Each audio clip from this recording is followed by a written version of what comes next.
ఖమ్మం జిల్లా వైరా నియోజకవర్గం ఏన్కూరులో సీతారామ ప్రాజెక్టు కాలువ నిర్మాణంలో నాణ్యత లోపాలు వెలుగులోకి వచ్చాయి. నీటిని విడుదల చేసి నెల రోజులు కూడా గడవకముందే పలు చోట్ల కాలువ సైడ్ వాల్ నిర్మాణాలు దెబ్బతిన్నాయి. కాంక్రీట్ పలకలు విరిగిపోయి కాలువలో పడుతున్నాయి. ఇక నిర్మాణ పనుల్లో నాణ్యత లేని సామాగ్రిని వినియోగించారని రైతులు, స్థానికులు ఆరోపిస్తున్నారు. నీటి ప్రవాహాన్ని తట్టుకోలేక నిర్మాణాలు దెబ్బతిన్నాయని చెబుతున్నారు.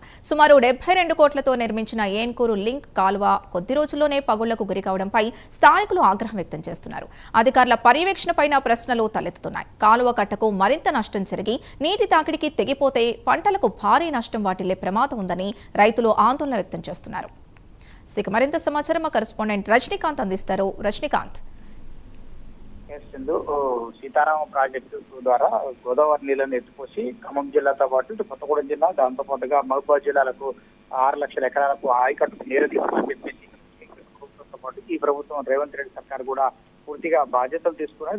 దీనిపై కూడా ఇటీవల కాలంలోనే సీతారామ ప్రాజెక్టు సంబంధించి ఎత్తిపోతల పథకం ద్వారా పూసుకోవడం, బీజీ కొత్తూరు నుంచి తీసుకోవడం, పూసుకోవడం నుంచి ఏన్కూరు లింక్ కెనాల్, రాజ్య లింక్ కెనాల్ ద్వారా సాగర్ కాలువ నీటిని మళ్లించారు. ఇటీవల కాలంలో గడిచిన ఏడాది కాలం క్రితం నిర్మించిన ఏన్కూరు సంబంధించిన కాలువ, ఏన్కూరు రాజ్య లింక్ కెనాల్ పనులు శరవేగంగా చేపట్టారు. నాశరకంగా పనులు చేపట్టారని చెప్పేసి నాశరకంగా చేపట్టడంతో ఒక పక్క కాలువ పనులు అంటే రేపల్లవాడ, ఇమాం నగర్ మధ్య గ్రామాల మధ్య నిర్మాణం చేపట్టిన కాలువ పనుల్లో స్టీరింగ్ సిసి బెల్ట్లు తప్ప పూర్తిగా ధ్వంసం అయిపోయిన పరిస్థితి అయితే కనపడుతుంది. దాదాపు నీటి పెచ్చులన్నీ కూడా ఊడి నీటిలో పడిపోవడం, కాలువ గడ్డి కూడా పడే అవకాశాలు ఉన్నాయని చెప్పేసి అక్కడ రైతులు కూడా ఆవేదన వ్యక్తం చేస్తున్నారు. ఒక పక్క దీనిపై నాణ్యత లోపం కారణంగానే కాంట్రాక్టర్ మాత్రానికి నిర్లక్ష్యంగా వ్యవహరించి దీంట్లో మాత్రం పూర్తిగా నాణ్యత లోపించే పనులు చేపట్టడం వల్లనే కాలువ నిర్మాణం చేపట్టి ఏడాది గడవడే పనులు మాత్రానికి స్టేజ్ పనులు కూలిపోవడం జరిగింది. మరో చోట మాత్రం ట్రాక్ ఇచ్చిన సందర్భం కూడా పడుతుంది. 2 చోట్ల అంటే రేపల్లవాడ, ఇమాం నగర్ గ్రామాల మధ్య నిర్మించిన రేపల్లవాడ, ఇమాం నగర్ మధ్య గ్రామాల మధ్య నిర్మించిన సిసి కాలువ సంబంధించిన రాజీవ్ లింక్ కెనాల్ అంటే సీతారామ ప్రాజెక్ట్ కెనాల్ లో భాగంగా రాజీవ్ లింక్ కెనాల్ లో నిర్మాణం చేపట్టి ఏడాది అయింది.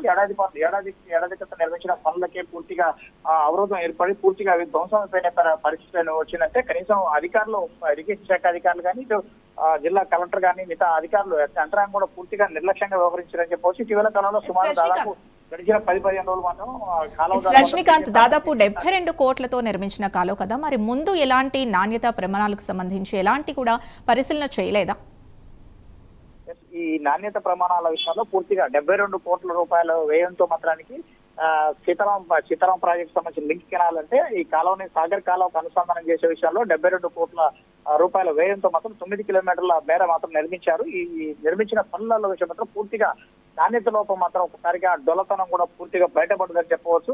అధికారులు కూడా పర్యవేక్షణ లోపం కారణంగానే కాంట్రాక్టర్ జేబులు నింపుకోవడానికే ప్రయత్నం చేశారు తప్ప ఏదో తూతూ మంత్రంగా స్టీరింగ్ పనులు మాత్రం కాలువపై స్టీరింగ్ పనులు చేశారు తప్ప దాంట్లో ఎలాంటి నాణ్యతలు పాటించకపోవడం వల్లే చిన్నపాటి 10 రోజుల పాటు ట్రయల్ రన్ ట్రయల్ రన్ చేశారు.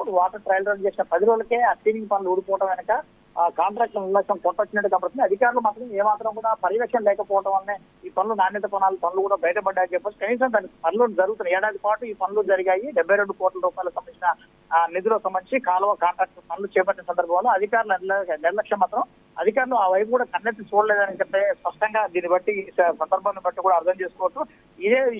ఇదే విషయంపై కూడా ఇరిగేషన్ శాఖ అధికారులు లోతుగా కూడా విశ్లేషణ చేస్తున్న పరిస్థితి ఉంది. నిన్న సాయంత్రం ఈ డొల్లతనం విషయం సంబంధించి బయటపడుతుంటే మాత్రం ఇరిగేషన్ శాఖ అధికారులు కూడా పూర్తిగా రంగంలో దిగి దానిపై మాత్రానికి కసరత్తు చేస్తున్న పరిస్థితి ఉంది. అవసరమైతే కాంట్రాక్టర్ నోటీసులు ఇవ్వడం, లేదంటే ఆ కాంట్రాక్టర్ మళ్ళీ రీవర్క్ చేపించడం అనే దానిపై కూడా అధికారులు కూడా సమాలోచనలు కూడా చేస్తున్నట్టు. మరోపక్క ఇలాగే పంపింగ్ చేసి వాటర్ కాలువల ద్వారా పంపింగ్ చేస్తే కాలువలకు గడ్డిపడి పంట పొలాలు కూడా పూర్తిగా పంటలు కూడా నాశనం అయిపోయే పరిస్థితి రైతులు కూడా ఒక పక్క ఆవేదన వ్యక్తం చేస్తున్నారు. Sindhu, thank you Rajinikanth.